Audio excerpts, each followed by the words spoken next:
हजारों की तादाद में सत्याग्रही जाएंगे। उन सत्याग्रहियों में जयप्रकाश नारायण भी होगा। मैं भी सत्याग्रह उस दिन करूंगा। और देश की सबसे ताकतवर प्रधानमंत्री इंदिरा गांधी, जिन्हें लोग आयरन लेडी कहा करते थे, जिनके नाम से विपक्ष कांपता था, लेकिन फिर सामने आया एक बूढ़ा 75 साल का व्यक्ति, जिसके पास न सेना थी, न सत्ता, न पैसा। उसके पास सिर्फ एक आवाज़ थी, संपूर्ण क्रांति। और उसी आवाज़ ने भारत की सबसे मजबूत सरकार को जड़ से हिला दिया था। ये कहानी है इमरजेंसी की, इंदिरा गांधी के उत्थान और पतन की, और उस चुनाव की जिसने पहली बार दिल्ली की सत्ता से कांग्रेस को बेदखल कर दिया था। इस कहानी की शुरुआत होती है साल 1971 से। भारत और पाकिस्तान के बीच युद्ध हुआ और इस युद्ध के बाद भारत ने इतिहास रच दिया था। बांग्लादेश का जन्म हुआ। इस जीत के बाद इंदिरा गांधी सिर्फ प्रधानमंत्री नहीं रहीं, वो देश की सबसे शक्तिशाली नेता बन गई थी।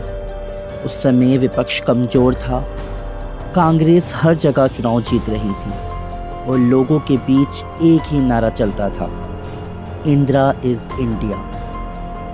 इंदिरा गांधी की उस समय की सरकार ने बहुत सी जन कल्याण योजनाएं भी चलाई थी, जिससे इंदिरा गांधी की छवि भारत की जनता के बीच एक मसीहा के रूप में थी। गरीबों के लिए गरीबी हटाओ का नारा दिया गया था।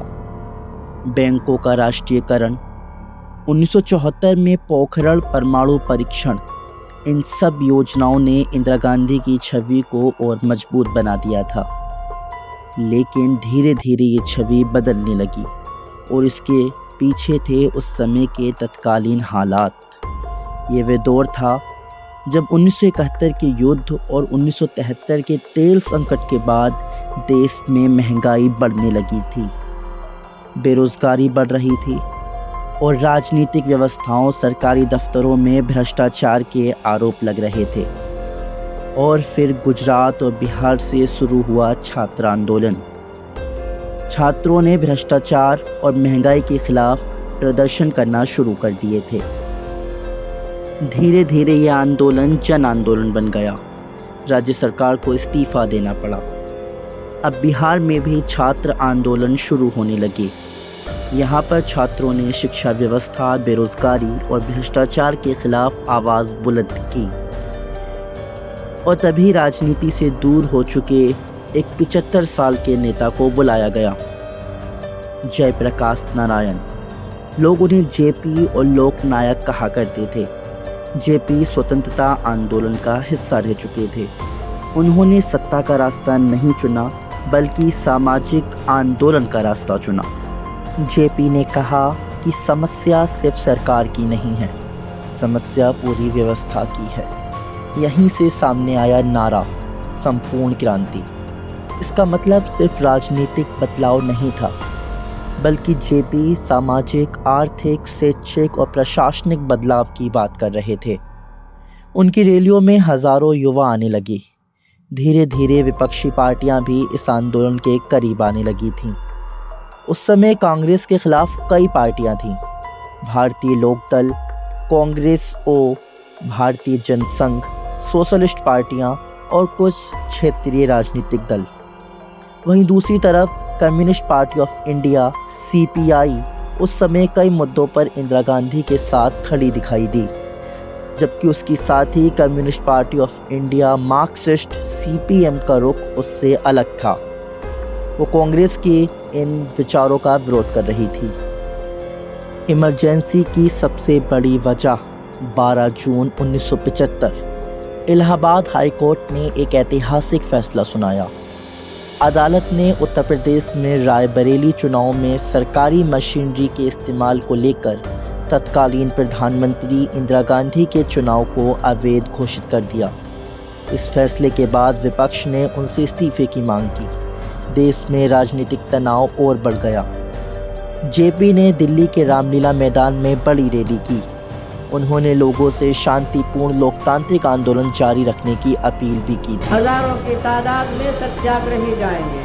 उन सत्याग्रहियों में जयप्रकाश नारायण भी होगा। मैं भी सत्याग्रह उस दिन करूंगा और वहाँ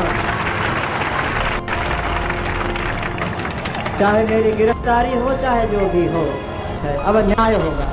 जमाना पर चाहे ये क्रांति होगी, ये सारा संघर्ष चलेगा। अब आता है इमरजेंसी का वो दिन। उस समय भारत के राष्ट्रपति थे फ़खरुद्दीन अली अहमद। 25 जून 1975 की वो रात जब प्रधानमंत्री इंदिरा गांधी के कहने पर राष्ट्रपति ने संविधान के आर्टिकल 352 के तहत इमरजेंसी की घोषणा पर हस्ताक्षर किए। सरकार का तर्क था कि देश आंतरिक अशांति की स्थिति से गुजर रहा है। No, these were the people who were destroying democracy. Destroying democracy? Destroying democracy. How? Because, well, I'm sorry that you... emergency के दौरान सरकार ने कहा कि इससे देश में अनुशासन आया है। कुछ लोगों का कहना था कि सरकारी कामकाज तेज हुआ है, हड़तालें कम हुई हैं, लेकिन दूसरी तरफ इसकी जमकर आलोचना भी हुई। प्रेस सेंसरशिप लागू की गई। अखबार को खबर छापने से पहले अब अनुमति लेनी पड़ती थी। कई पत्रकारों ने इसका विरोध भी किया। इमरजेंसी के दौरान कई विपक्षी नेताओं को गिरफ्तार कर लिया गया था। इनमें अलग अलग विचारधाराओं के नेता शामिल थे। JP Narayan, Morarji Desai, Atal Bihari Vajpayee, LK. Advani, George Fernandes और चौधरी चरण सिंह जैसे नेताओं को गिरफ्तार कर लिया गया था। कई पत्रकार और छात्र कार्यकर्ताओं को गिरफ्तार किया गया। कई कांग्रेसी विरोधी नेताओं को मीसा कानून के तहत हिरासत में ले लिया गया था। इसी दौरान इंदिरा गांधी के बेटे संजय गांधी का प्रभाव तेजी से बढ़ने लगा। सबसे ज़्यादा विवाद संजय गांधी के नसबंदी अभियान को लेकर हुआ। सरकार का कहना था कि बढ़ती आबादी पर नियंत्रण जरूरी है, लेकिन कई जगहों पर आरोप लगे कि नसबंदी अभियान में ज़बरदस्ती की गई और लोगों पर दबाव डाला गया था। उत्तर भारत के कई इलाकों में लोगों के अंदर डर और नाराज़गी बढ़ी। इसी तरह दिल्ली के कुछ हिस्सों में सिलम हटाने की कार्रवाई भी विवाद का कारण बनी और कई लोगों की बस्तियों में आग लगा दी गई थी, जिससे देश में कांग्रेस सरकार के खिलाफ एक बड़ा माहौल तैयार हो चुका था। इमरजेंसी ने विपक्ष को एक मंच पर आने का मौका दिया। जो पार्टियां पहले अलग अलग चुनाव लड़ती थीं, अब कांग्रेस के खिलाफ साथ आने लगी। भारतीय जनसंघ, भारतीय लोकदल, कांग्रेस और सोशलिस्ट पार्टियां, इन सब ने मिलकर जनता पार्टी का निर्माण किया और इस पूरे आंदोलन का नैतिक केंद्र बने रहे जेपी नारायण। हालांकि उनकी तबीयत खराब रहने लगी थी, लेकिन जनता के बीच उनकी विश्वसनीयता और भी मजबूत होती गई।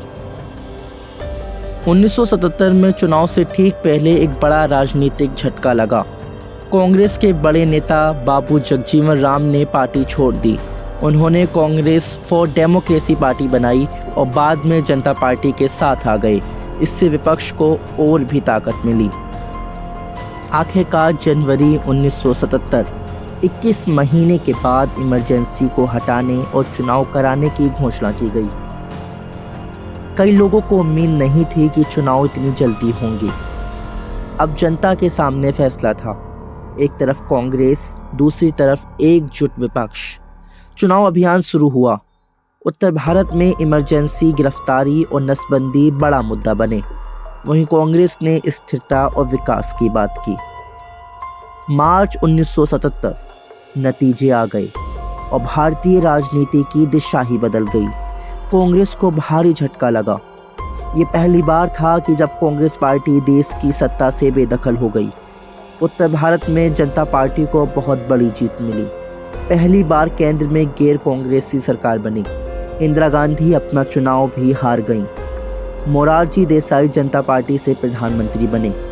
ये भारतीय लोकतंत्र के इतिहास का सबसे बड़ा मोड़ था।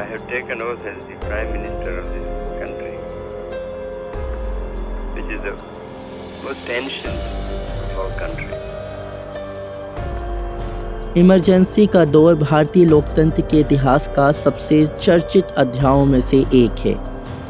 कुछ लोग इसे कठिन समय में लिया गया कठोर फैसला मानते हैं, तो कुछ लोग इसे लोकतांत्रिक स्वतंत्रता पर नियंत्रण के रूप में देखते हैं। लेकिन एक बात जो सभी मानते हैं वो है 1977 का चुनाव और भारतीय लोकतंत्र की ताकत। क्योंकि जनता ने मतदान के जरिए सत्ता परिवर्तन कर दिया था। इस दौर ने भारतीय राजनीति को कई सबक दिए। मजबूत विपक्ष का महत्व, प्रेस की स्वतंत्रता पर बहस, संविधान और नागरिक अधिकारों की चर्चा, गठबंधन राजनीति का उदय और शायद इसी वजह से 1975 से 1977 का दौर आज भी भारत की राजनीति को समझने के लिए सबसे महत्वपूर्ण माना जाता है। यहीं से भारतीय राजनीति में बहुदलीय व्यवस्था शुरू हुई। लेकिन एक सवाल ये भी उठता है कि आज 50 साल बाद हम इतिहास के इन पन्नों को क्यों पलट रहे हैं। हमारा मकसद किसी की आलोचना करना या किसी की तारीफ करना नहीं होता, लेकिन इतिहास से बहुत कुछ सीखा जा सकता है। क्योंकि इमरजेंसी हमेशा अनाउंसमेंट करके नहीं लगाई जाती, कई बार अघोषित इमरजेंसी भी होती है।